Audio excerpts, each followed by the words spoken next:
y no nos metas en tentación.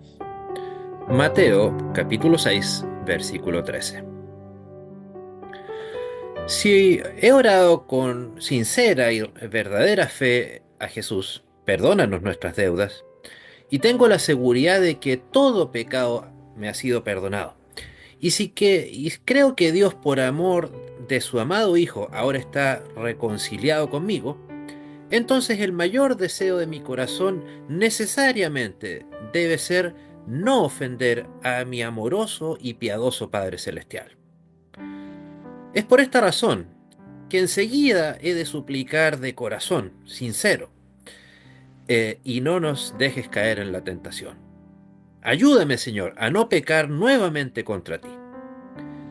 Quien desea escapar al castigo del pecado, pero no se preocupa en absoluto por evitar el pecado mismo, demuestra que un espíritu falso lo está dominando, que hay una falsa espiritualidad dentro de su vida.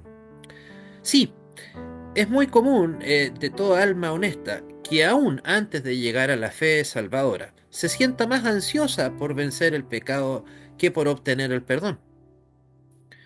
Toda la gente, bien de buena costumbre, anhela dejar o no ser nunca una persona mala. En otras palabras, no tener pecado en ella. Algunos cuyas conciencias han sido despertadas se confunden y anteponen la sexta petición del Padre Nuestro a la quinta. Primero quieren verse librados del dominio del mal y luego piden el perdón. Algo similar ocurre con los fieles, especialmente si su espíritu es más legalista que lleno o impregnado del mensaje del Evangelio. Por cada vez que piensan en el perdón, pueden pensar 5 o 10 veces en la forma de evitar el pecado. Y eso, hermanos, no es lo correcto. Porque el Evangelio del perdón tiene que llenar nuestro corazón si queremos tener el santo celo y el poder para vencer el pecado. En la persona espiritualmente dormida y carnal reina un espíritu falso, que no se aflige por nada para evitar el pecado. Pero eso no significa necesariamente que alguien, con tal de ser honesto, deje de ser carnal y de amar al pecado. Además de la sinceridad, en el alma creyente se produce una acción distintiva del Señor. Dios crea un corazón santo y un espíritu dispuesto, que nos inspira temor ante la maldad de nuestra propia carne y nos hace exclamar: Señor, no nos dejes caer en la tentación. Por lo tanto, ayúdame a combatir el pecado. Ayúdame contra la seducción de la propia corrupta carne, del mundo impío y del diablo engañador.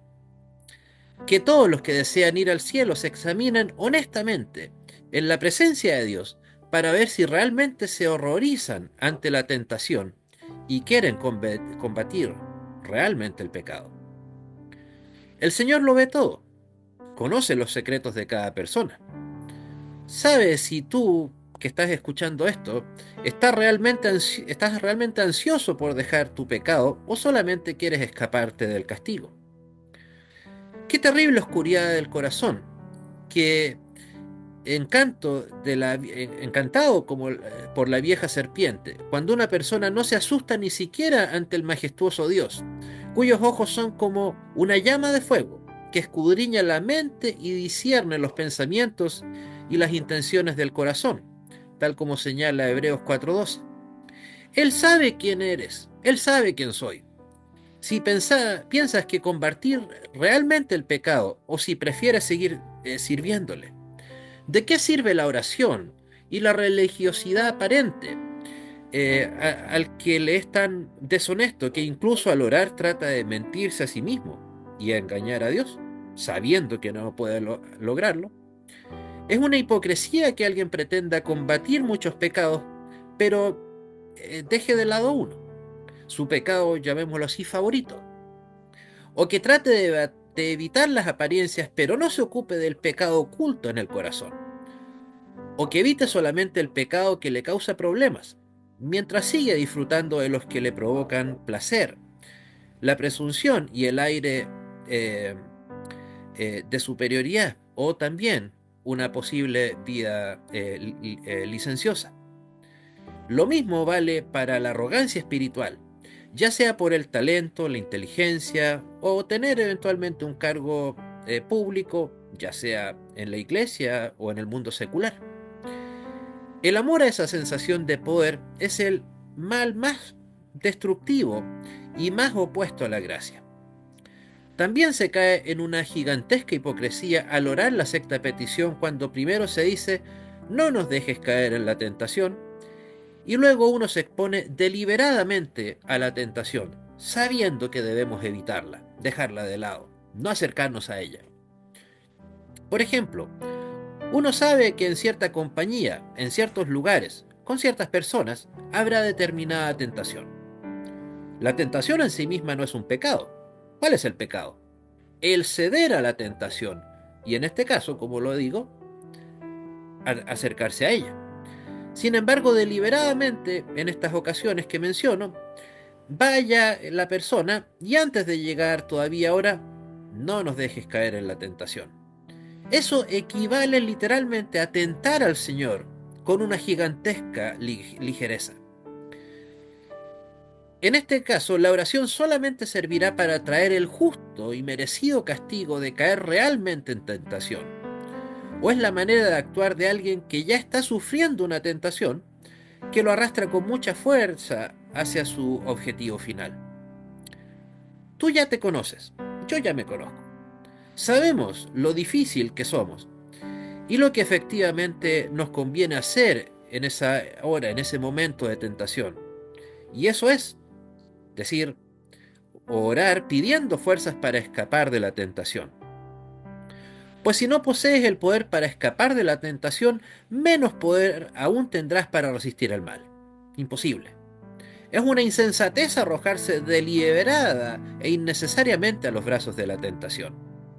Muy diferente es el caso de los que, debido a su vocación terrenal, tienen que tratar con el mundo y moverse en la compañía de los impíos. Esto preocupa y aflige a muchas almas piadosas. Muchas veces tienen que recitar esta petición con temor y mucha intensidad, teniendo presente que el Señor sabe librar de tentación a los piadosos, como nos dice 2 de Pedro 2:9. También deben tener presente que sus hermanos en todo el mundo sufren tribulaciones parecidas, aun cuando el tipo de tribulación sea diferente. Porque el creyente menos tentado por el mundo generalmente es tanto más tentado por su propia carne y por el diablo. Sí, de diferentes maneras de acuerdo a las diferentes edades y experiencias de vida, experiencias espirituales, todos padecerán tantas tentaciones que con dificultad se salvan, como lo menciona 1 de Pedro capítulo 4 versículo 18. Por lo tanto, toda actitud de autosuficiencia ha de ser erradicada, echada fuera, lejos, y todos han de aprender a invocar de corazón únicamente al Todopoderoso Dios, y así decir, y no nos dejes caer en la tentación. Y que el Señor te bendiga y te guarde, que el Señor haga resplandecer su rostro sobre ti, y que tenga de ti misericordia, que vuelva el Señor su rostro hacia ti, y te conceda su paz. Saluda en nombre de Sociedad Interministerial Nehemías, un servidor, Andrés San Martín Arrizaga, desde Temuco, Chile.